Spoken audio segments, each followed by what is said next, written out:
Joining me now is another candidate who's trying to steer his party in a more moderate direction, Colorado Republican Senate candidate Joe O'Dea. Mr. O'Dea, thanks so much for being here this afternoon. Yeah, thanks for having me on. I really appreciate it. I want to start off by getting your reaction to some criticism you just got from former President Trump, comments he made yesterday. He called you a rhino, and he wrote, quote, "MAGA doesn't vote for stupid people with big mouths." As you know, more than 1.3 million Coloradans voted for Mr. Trump in 2020. So what do you say to those Trump supporters who might say, how can we get behind Joe O'Dea if former President Trump is saying that? Look, I'm a contractor. I'm not a politician. My wife and I started business out of our basement. We live the American dream here in Colorado. And, I'm not a politician. And I respect the president's opinion. He's entitled to that. But unlike most Americans, we want to move the country forward. I don't want to see Biden and Trump again in 2024. That's moving the country backwards. There's a lot of good Republican candidates that are going to enter this primary, DeSantis, Nikki Haley, Pompeo. We got Tim Scott. These are wonderful people that can serve for 8 years. And I'm going to actively campaign for one of those to come across the finish line as a Republican nominee here in Colorado. And that's how I'm going to vote. Mr. O'Dea, let me just follow up with you because, of course, former President Trump is still the leader of the Republican Party by most accounts. And his opinion and his message is essentially that he doesn't think you should be in the Senate. What should Republican voters in Colorado take from that?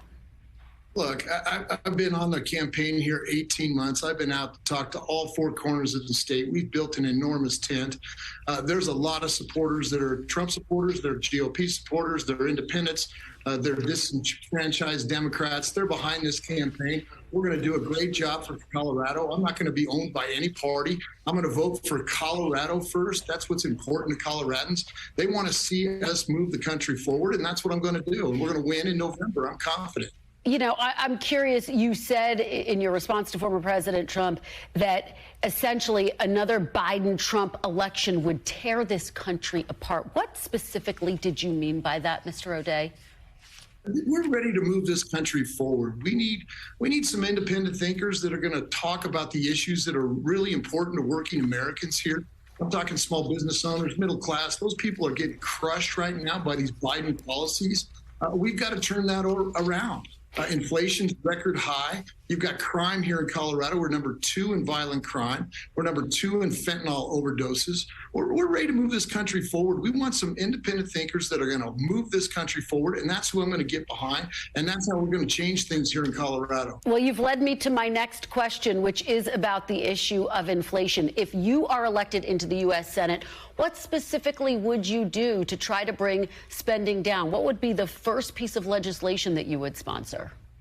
Well, it's pretty simple. We got to quit spending. We don't have a taxation problem. We got a spending problem, and we got to quit. The other thing is this war on American energy. It's got to end.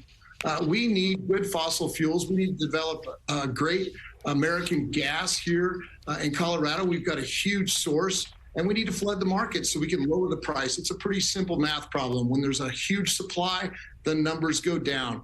I'm just a carpenter, but I can figure that out. Would you support making the Trump-era tax cuts permanent? Of course. We need to keep those moving forward. That's how you grow your business. I've been a business including on the wealthy, Mr. O'Dea, just to be clear, including on the wealthy and large corporations? When you lower the taxes on businesses, they reinvest. They can pay their employees more.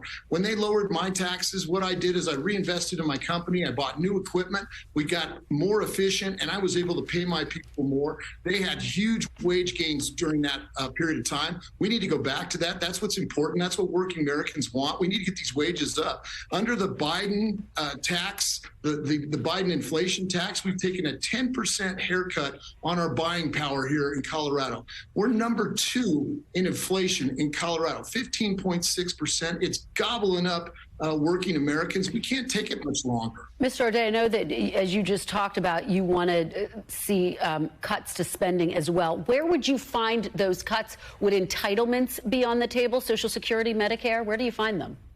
Look, I'm going to protect Social Security. We're not going to tap that. We need to be looking at these bureaucracies. Under the Biden-Bennett regime, They just managed to put 87,000 IRS agents, bureaucrats in place. That's not where we need to be focused.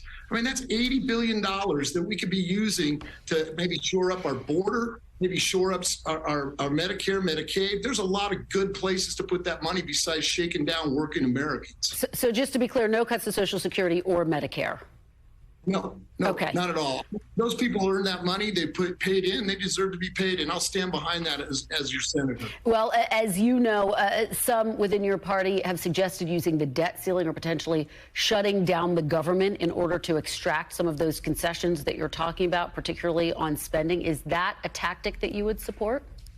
Look, when we shut down for COVID and we heard that 60% of federal employees were deemed non-essential. That isn't going on at any business that I've talked to. There's plenty of fat there. We need to focus on the bureaucracies and making sure that we shrink them, and that's how we're going to go about it. Let me ask you about your position on abortion. Back in 2020, you signed a petition that sought to ban abortion in Colorado after 22 weeks, and you now say you believe abortion should be legal through 20 weeks of pregnancy, after which the procedure should only be allowed in cases of rape, incest, or the health of the mother. What do you say to Coloradans who might be concerned you're going to shift your position yet again?